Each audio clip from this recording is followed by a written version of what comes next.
Holy Week, a week where we remember the last days of Jesus' life, a week where we reflect on what Jesus did for us. And today is Maundy, Maundy Thursday. And on this Thursday, we remember the day that Jesus shared a final meal with his disciples and gave them a new covenant. You see, in the final week, Jesus has shown us that he intends to take out religious order and establish his kingdom in way. The religious leaders had been plotting to kill Jesus because of this. And they essentially used Judas, one of Jesus' own disciples. And he had just volunteered to betray his teacher. Judas would betray Jesus with the kids during Passover. Passover was a Jewish feast celebration of how God saved his people back then and now. Jesus would tell his disciples to make preparation to celebrate this day. And when the time came, while they were eating the bread and drinking some wine, Jesus redirects the meaning of the bread and wine and redirect the Passover feast. Jesus would declare that they don't just look back to a past act of salvation, but now look forward to a new one.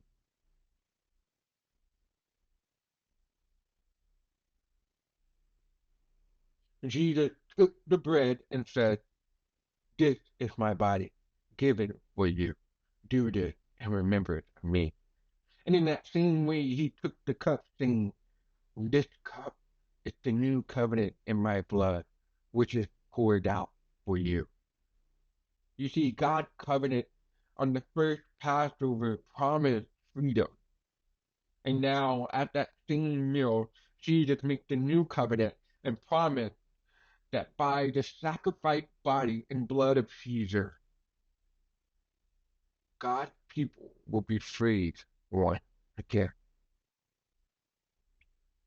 But first, they must accept and follow Jesus as their Lord and Savior. And a lot happened after this moment. You see, Judas leaves the dinner to betray Jesus. The disciples began to have conversations to argue choose the best. And Jesus would then go to a garden and pray. And through this prayer, we see the full humanity of Jesus displayed. He would ask God to take away the responsibility of dying he was just offered, but accept the will of God. Judas would show up, and he wouldn't show up alone. This time, Judas returned with a crowd that would take Jesus to the Jewish court. The disciples would soon scatter after this. Peter would deny he even knows Jesus 3 times. The religious leaders would condemn Jesus as a liar and beat him until the sun rise. And while this looks like God's plan, it's actually coming to fruition. You see, for the covenant of God to be fulfilled, Jesus would have to die. The Jewish leaders think they're winning, but in reality, they have no idea what's coming. You see, in this time, a covenant required blood, and for the new covenant, it needed Jesus' blood to satisfy God's plan. So Jesus would take on our sin and punishment for us to experience freedom. Because of that Thursday, we are free.